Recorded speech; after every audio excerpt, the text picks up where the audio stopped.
Alex, I want to ask you about all of this stuff that we've had this week about misinformation, disinformation, the e-safety commissioner.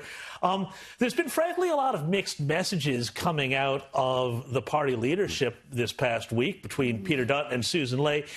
Does the Liberal Party stand for free speech?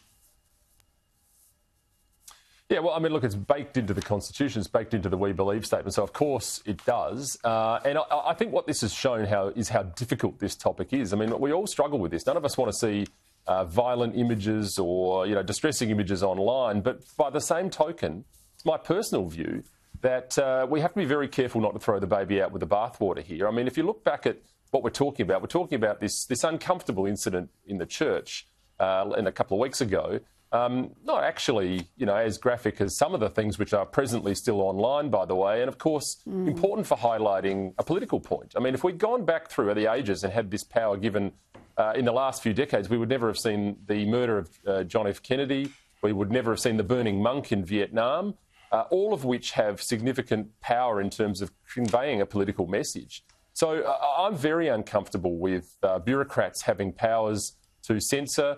I'm very uncomfortable with them having more powers. I don't understand what more powers this office needs in order to do what they do. We're seeing the matter involving Twitter and X at the moment. That's in the courts, and I don't seek to comment on things that are before the courts, of course, but just in terms of the powers that are available to this office, I mean, I think they're quite draconian. I'm actually very uncomfortable with the powers as they presently are, let alone giving them any more powers. Agree, Rita. 100%, and I think that's been demonstrated in the takedown orders that have already been submitted.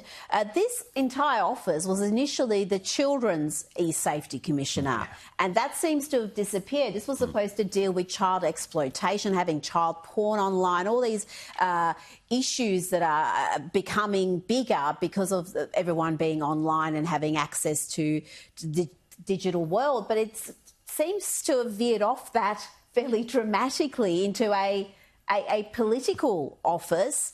And to have Susan Ley, the deputy leader, say the Libs back the Safety Commissioner 100%, that doesn't really leave you much room to move, does it?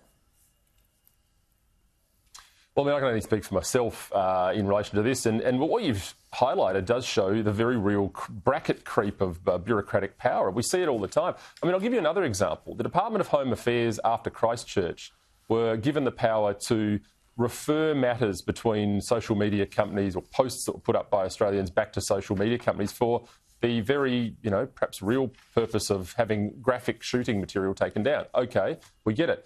What happens during COVID? We discovered this through a Freedom of Information application that my office put out. We discovered that not only were the Department of Home Affairs actively engaging with other external companies to sift through the posts of Australians, that they'd actually referred 4,200 posts from Australians back to those companies apparently in breach of the company's own terms and conditions. And many of them had been removed. Many of them were 100% correct. So, yesterday's misinformation is tomorrow's truth. I think the other thing I just want to highlight here is let's have a look at the origin of the words misinformation and disinformation. These two words haven't entered the lexicon by mistake. This has happened quite deliberately, and what we're seeing is a bracket creep of censorship in this country and overseas. If you wanted to really, really protect the hearts and minds of young people, we would be doing something about the scourge of online porn in its entirety, by the way. I think the danger arises when you allow anybody, regardless of who it is, to pick and choose, because, it is an enormous world out there, the internet, and it is just impossible for anyone to collect all of the offensive material. I mean, maybe that should be the case, but I certainly don't like the concept of having these enormous powers in any one individual person's hand. That's my personal position.